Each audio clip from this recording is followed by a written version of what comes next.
اور میں نے اس میں کہا تھا آپ کئی حادثات میں دوڑ کے جا رہے ہیں، جانے دیجئے بچے کو۔ جانتے کیوں کہا تھا؟ وہ اس لیے کہا تھا آپ تو کچھ کرنے کے لائق رہ ہی نہیں گئے۔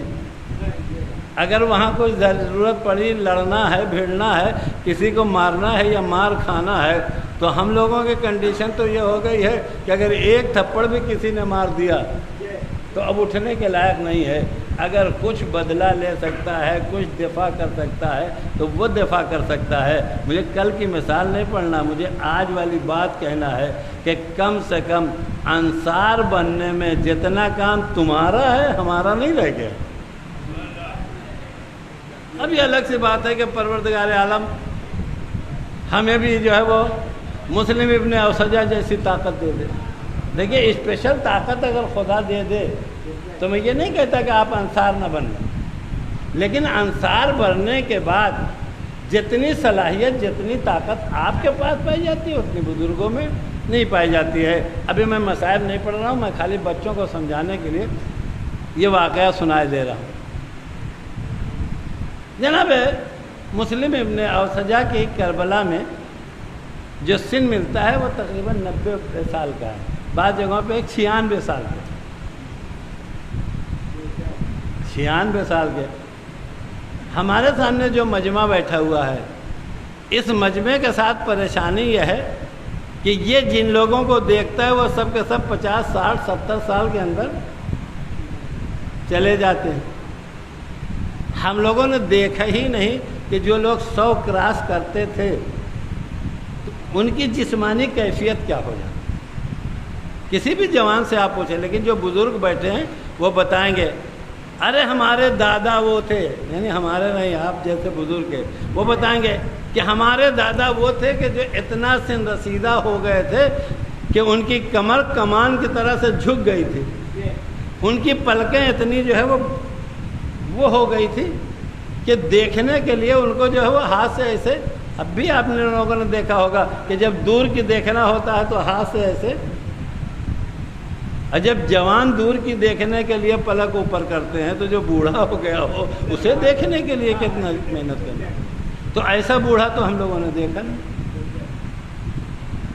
لیکن مسلم ابن اوسجہ اتنے بوڑھے ہو چکے تھے جن کے لیے ملتا ہے کہ کمر جھکی ہوئی تھی اور پلکیں جو ہے وہ آنکھوں پہ آ گئی تھی۔ مولا کے پاس آئے، کہا مولا ہمیں بھی اجازت دے دیجیے میدان میں جانے کی، ہمیں بھی اجازت دے دیجیے میدان میں جانے کی۔ دیکھیے اتنا جذبہ اگر ہم لوگ پیدا کر لیں گے تو سچ میں سپاہی بن جائیں گے۔ یہ میں بوڑھوں کے لیے کہہ رہا ہوں۔ جوان تو اپنی طاقت کی بنیاد پہ، اپنے جو ہے وہ کردار کی بنیاد پہ وہ اسپیشل فورس میں ہوں گے۔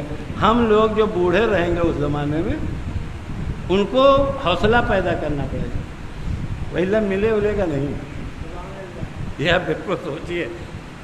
اب جیسے امام سے کہا مولا کہ ہمیں اجازت ہے ہم جائیں میدان میں، تو کہا مسلم دیکھ رہے ہو اپنے کو، تم بوڑھے ہو گئے ہو، کیا بوڑھے میدان میں جاتے ہیں؟ جیسے کہا کہ تم بوڑھے ہو گئے ہو، ویسے جناب مسلم اٹھے، مسلم ابن اوسجہ، اور جانے کے بعد اپنے خیمے میں پہنچے۔ وہاں پہنچنے کے بعد زوجہ سے کہا میرا کمر بند نکالو، میری بیلٹ نکالو، اور بیلٹ نکال کے جتنا کمر جھکنے کے بعد تن سکتے تھے اتنا تن کے کمر میں جو ہے وہ پٹکا بندھا۔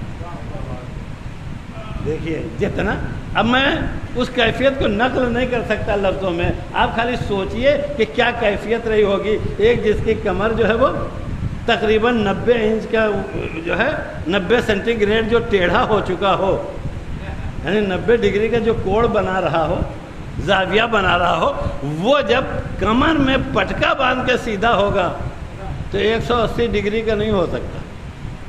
اب اس سے آسان لفظ میں نہیں استعمال کر سکتا۔ اب اگر یہ سیدھا ہوتا ہے تو 180 ڈگری سیدھا نہیں ہو سکتا، بہت زیادہ اگر سیدھا ہوگا تو 70 ڈگری 75 ڈگری، اور زیادہ اگر سیدھا ہو گیا تو 90 میں آپ جوڑ لیں، 90 تو تھا ہی، اب 90 سے اگر کوئی آدمی جو ہے وہ 60 ڈگری اور سیدھا ہو گیا تو اس کا مطلب 150 ڈگری سیدھا ہوا ہے، 180 ڈگری سیدھا نہیں ہو سکتا۔ تو 150 ڈگری سیدھا ہونے کے لیے انہوں نے کمر میں پٹکا باندھا، اور آنکھوں سے دیکھنے کے لیے اپنی زوجہ سے کہا کہ میں اپنی پیشانی سے